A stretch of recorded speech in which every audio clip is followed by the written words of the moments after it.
Jungle Book was the last major picture that Walt personally produced, and it had the opportunity to do all the things he loved. He loved story. He loved great art. He loved music. He loved personalities and characters, and he loved gags. He loved good, solid sight gags. Gags. Oh, yes. That's a key word. I remember an interview of him at the end of his life, and he said something about, the guys still say I'm the best gag man on the lot. Yeah, he is. He was, by God. He really was. And all the ingredients that he loved and developed over 30 years were poured into this. My involvement with the Jungle Book was unexpected. Bill Peet had been working on this thing for probably almost a year, and Terry Gilkinson had been writing songs. But Walt and Bill got into an argument over the tone of the story, and Bill walked off the movie. So Walt said, put together a new story crew. And that's how I found myself a part of the story team.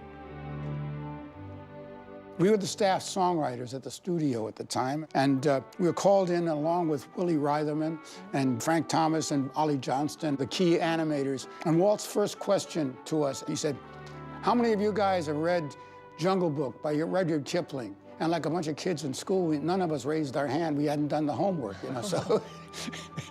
And he said, great, I'm glad you didn't read it, because I'm going to tell you the story the way I want to tell it. And then he started to tell the story. He became every single character. He was Baloo the bear. He was Bagheera. He was everyone. Well, there's no doubt that Walt was the greatest storyteller at Disney Studio. I'd say he was the greatest storyteller in the world. I think he thinks he was, too. Yeah, I think he did. Did he tell stories to you that way? Well, Dad would come home at night, and we'd all have dinner together, and sometimes he'd talk about what was happening, but I think he was probably burnt out from storytelling. Before I could read, it was my mother who would read to me at night. Dad drove us to school every morning until I was, 16. As he drove us to school, he would tell us a story. Wow. And the story was always something that he was working on or thinking about. You know, the two things that Walt really hammered away at all the time was personality and character. Walt, he loved people that sort of exuded personality, and so he was always looking for those voices, those special voices. Wasn't this the first time that he used so-called celebrity voices? Exactly. He actually broke the ice with Phil Harris. Yes, it's a doobity-doo. They couldn't find the right voice for Baloo the bear. They were looking and looking and looking.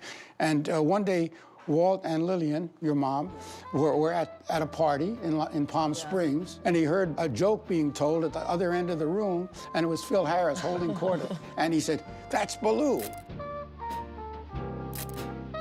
Dad was very tuned into voices. When I was quite young, we used to go for Sunday drives. Every Sunday, we'd pile in Dad's Roadster, and we'd go out the San Fernando Valley way, all the way up as far as we could go. And we listened to all the great radio shows, the comedy shows. That's where he got acquainted with Phil Harris and loved his voice and his humor. He was one of their favorite characters. Oh, man, this is really living.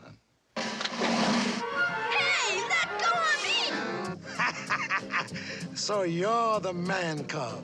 Crazy.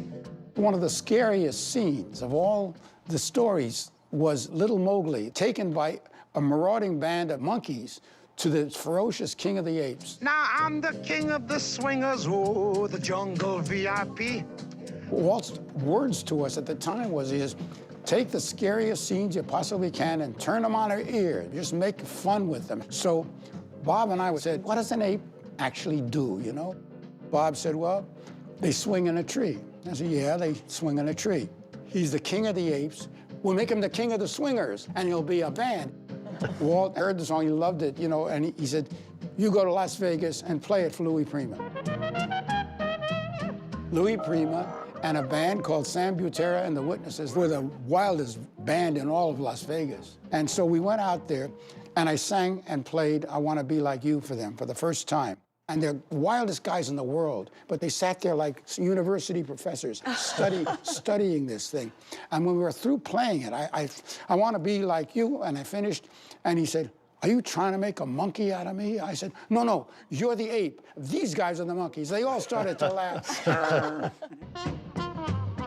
I recall the day when Bill Call and Frank Thomas, Ollie Johnson came bursting through the doors of D-Wing, and they had just witnessed this phenomenon over in Stage A where Louis Prima had been recording. They would sort of do a serpentine. They'd walk around the room with their instruments going back and forth, and they filmed that.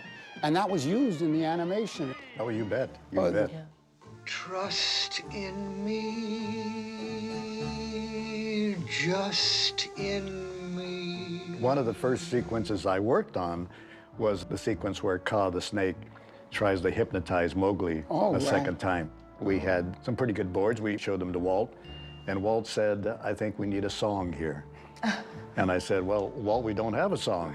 And he said, "Don't worry, I'll have the Sherman Brothers write a song for you." We were working on something else, and he came in, he said, "I want you to do something."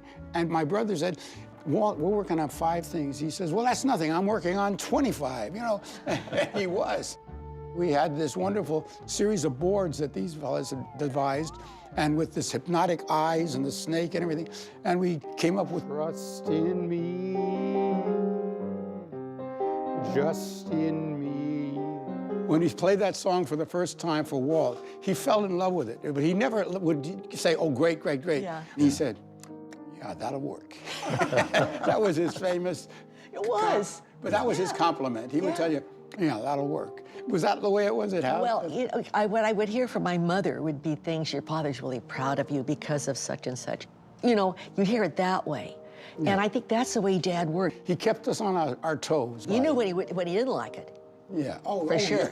Yeah. Oh, that's not for me. No, he would. You knew right away if he didn't like it. I knew too when he didn't like what my behavior or my But attitude. he expected everybody to be up there on a standard with him, and the people that worked for him were all gifted people. Did you know Walt Paraguay? I certainly did. Yeah. Walt did some of the early color styling on the film back in the 60s. We just have acquired some Jungle Book art.